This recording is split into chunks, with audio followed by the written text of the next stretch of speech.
Tonight, the Russian invaders launched 188 kamikaze drones against Ukraine, according to the reports of the Ukrainian Air Force. While this number is a record number so far, what's even more impressive is that the attack turned out to be a massive failure. The air defense intercepted 76 drones, 95 more were neutralized via the electronic warfare. The rescue service didn't report anything significant, like at all, which is good. However, it was reported that the remaining drones hit civilian infrastructure. Also, I've just received an information on fire in Sumy, which started after a Russian missile hit housing quarters. Apparently, one of the residential buildings were damaged, but I don't have information on the casualties so far. At the front lines, the Ukrainian troops finished clearing vicinities of Kupiansk from the Russian invaders. At the same time, the enemy advanced in Kurakhove, where civilian power plant was destroyed yesterday by the Russian strikes. Particularly interesting video was made in Kopanki, liberated from the Russians. The captured members of the terrorist group First Armored Army were interviewed, and it turned out that some of them were either charged or convicted in Russia, but later released to fight the war of aggression in Ukraine. Over the past couple of days, I tried to find any information on the aftermath of the Russian ICBM strike in Dnipro, where the target was obviously Yuzhmash, the Ukrainian factory producing equipment for missiles and space rockets. But it turned out that the damage induced by the Russian ICBM was mostly taken by the civilian country houses located nearby. Several Western experts explained that this strike was Russia's version of a nuclear warning. Basically, Putin tried to say, let us peacefully invade other countries, otherwise we will strike them with nukes. This type of nuclear terrorism worked really well on people like Joe Rogan, for example. On his recent podcast, he attempted to disguise his support for Putin as support for peace. But personally, I enjoy watching him when he talks about aliens, because, extraterrestrial life is much more plausible to find than peace with Russia. It was proved by all the treaties violated by Russia over the past century, including those signed by Putin himself. Just like people don't drink for sobriety and don't have sex for virginity, Russian terrorists don't kill Ukrainians for peace, and Joe Rogan doesn't want peace in Ukraine because he respects Ukraine's right to exist. Maybe I'm wrong, of course. Maybe it's just because Joe Rogan is extremely scared of Russians and he wants us, Ukrainians, to sacrifice ourselves so he could sleep peacefully in the night.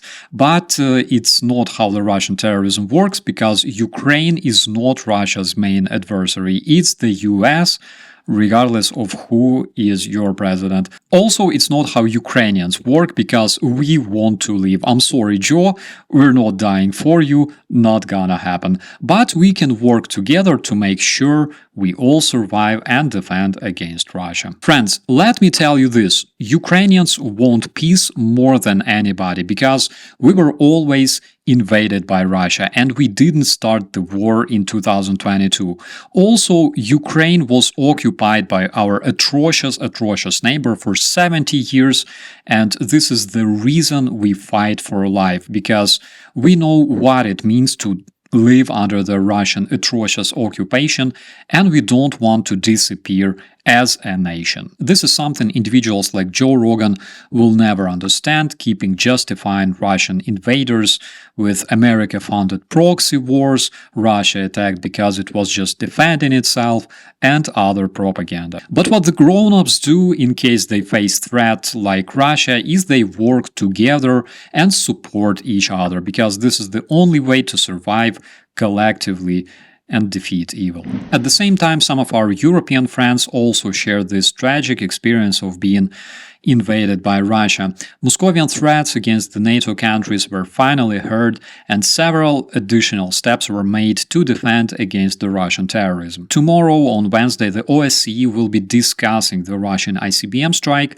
In the meantime, the recent Parliamentary Assembly of NATO adopted a resolution to continue helping Ukraine defend itself and do whatever is possible to accept Ukraine as a 33rd member of NATO in the observable future. Chief of Czech intelligence Michal Kudelka stated that if Ukraine loses the war, or agrees to freeze the conflict, the Russian invaders will spend 10-15 years restoring their army, and eventually they will continue their aggression against the Eastern Europe.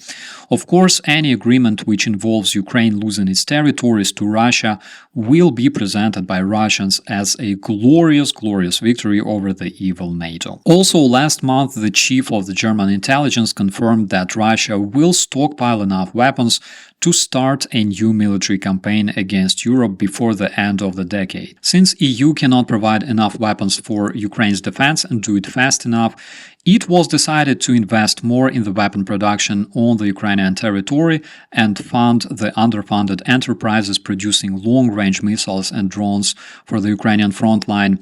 Germany stated it will deliver its IRIS-T systems to Ukraine before Christmas. I can't really tell if it's true that the UK were secretly equipping Ukraine with the long-range missiles, according to Bloomberg, because I'm not sure just how much reliable Bloomberg is.